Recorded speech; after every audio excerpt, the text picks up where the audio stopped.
এটা একদম seal pack করা সেই ফোনটা কিনেও প্রতারিত হচ্ছে। দোকানদার তখন কি করছে, এই ফোনটা আবার রিপ্যাক করছে, রিপ্যাক করে একেবারে নতুন ব্র্যান্ড নিউ টেক করে সেই ফোনটা পরবর্তীতে অন্য কোনো কাস্টমারের কাছে বিক্রি করে দিচ্ছে। প্রতারণা এড়িয়ে যেতে আপনাকে সচেতন হতে হবে।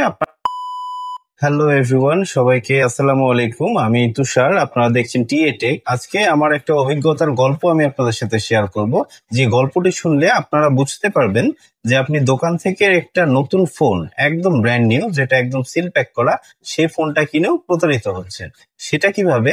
আজকে দুপুরবেলা আনুমানিক 4টার সময় আমি একটা ফোন কেনার উদ্দেশ্যে যাই।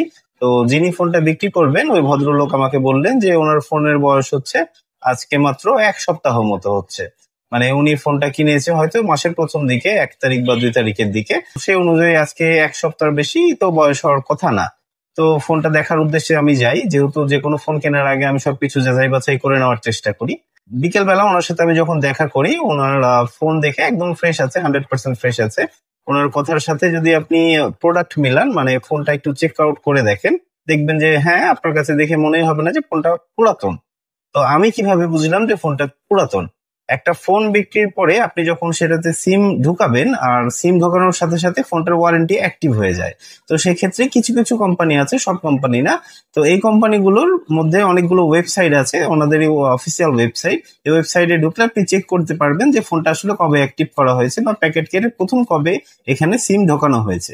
তো যথারীতি আমি রিয়েলমির ওয়েবসাইটে চলে যাই এবং সেখানে সার্চ অপশনে গিয়ে তাদের IMEI নাম্বার, যেটা ফোনের বক্সের সাথে প্রোভাইড করা আছে এবং ফোনের সাথে ম্যাচ করে নিয়েছিলাম, তো সেটা লিখে সার্চ দেওয়ার পরে দেখাচ্ছে তার ফোনের বয়স 1 মাস 1 সপ্তাহ। কিছু 2-1 দিন কম বেশি হবে। ওনার কাছে ক্যাশ মেমোটা হারিয়ে গেছে, উনি এই কথাই বলছেন। তো উনি যে দোকান থেকে কিনেছেন, আমি ওনাকে বললাম যে আপনি ওই দোকানে গিয়ে একটু যোগাযোগ করে দেখেন, যেহেতু এখানে দেখাচ্ছে যে ফোনটা গত মাসের প্রথম দিকে কেনা। ওখানে তারিখটা মেবি দেখাচ্ছিল 1 তারিখ, এটা হচ্ছে সেপ্টেম্বর মাস। এটা যদি সেপ্টেম্বর মাস হয়ে থাকে তাহলে উনি আগস্ট মাসের 1 তারিখে হয়তো ফোনটা পারচেস করেছিলেন, বা প্রথম মালিক যিনি ছিলেন কোনো একটা কারণে হয়তো সেই ফোনটা তার পছন্দ হয়নি, বা তার খুব ইমার্জেন্সি প্রয়োজন, এরকম সিচুয়েশন অনেক সময় আসে।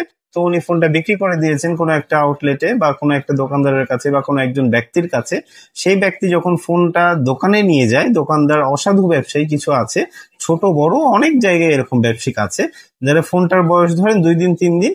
তো উনি সবকিছু হয়তো সব অ্যাক্সেসরিজ ওইভাবে বের করেননি বা ইউজ করার প্রয়োজন মনে হয়নি, বা ফোনটা নিয়ে গিয়ে তৎক্ষণ হচ্ছে এখানে এসব রিটার্ন দিয়ে গেছে। হয়তো রিটার্ন দিতে গিয়ে উনি 2,000 3,000 4,000 5,000 কমে ফোনটা সেল করে দিয়েছেন। দোকানদার তখন কি করছে, এই ফোনটা আবার রিপ্যাক করছে, রিপ্যাক করে একেবারে নতুন ব্র্যান্ড নিউ, আপনি দেখলে বুঝতেই পারবে না, নতুন করে আবার পলি দিয়ে ইনটেক করে সেই ফোনটা পরবর্তীতে অন্য কোনো কাস্টমারের কাছে বিক্রি করে দিচ্ছে। বিকেলবেলা আমি যখন ফোনটা দেখতে যাই, আমি বুঝলাম উনিও এই শাড়িরই একজন ভুক্তভোগী। তো আমরা ফোন কেনার সময় সবসময় চেষ্টা করে দেখবো যে ফোনগুলোর ওয়ারেন্টি অনলাইনে চেক করা যায়। আমরা অবশ্যই অনলাইনে ওয়ারেন্টিটা চেক করে দেখবো ফোনটা আসলে অ্যাক্টিভ নাকি ইনঅ্যাক্টিভ। অবশ্যই এই জিনিসগুলো চেক করে তারপরে যে কোনো ধরনের ফোন পারচেস করবেন, না হলে নতুন ফোন কিনে আপনিও প্রতারিত হবেন। তো প্রতারণা এড়িয়ে যেতে আপনাকে সচেতন হতে হবে, আপনার বিষয়গুলো জানতে হবে। এই ধরনের আরো নানান অভিজ্ঞতা আমি আমার ভিডিওগুলোর মাধ্যমে শেয়ার করব। প্রতিনিয়ত আমি কি কি দেখছি, কি কি অভিজ্ঞতা আমার হচ্ছে, সেই অভিজ্ঞতাগুলো আমি প্রতিনিয়ত শেয়ার করব। যারা বিজনেস করতে চাচ্ছেন তারা যদি আমার ভিডিওগুলো দেখে থাকেন, আশা করি উপকৃত হবেন। আর যারা সাধারণ ইউজার আছেন তারাও বিভিন্ন সময় আমরা তো ফোন কিনেই থাকি, তা আপনারাও যদি আমার ভিডিওগুলো দেখেন আপনি বুঝতে পারবেন যে কোন ফোনটা কিরকম দামে কেনা উচিত বা কি কি জিনিস চেক করে নেওয়া উচিত। তো আজকের ভিডিও এই পর্যন্তই। সবাইকে আসসালামু আলাইকুম, ভালো থাকবেন, ধন্যবাদ। Like the video, don't forget to like it and definitely share your valuable comments. And if you are new to my channel, subscribe and click the bell icon.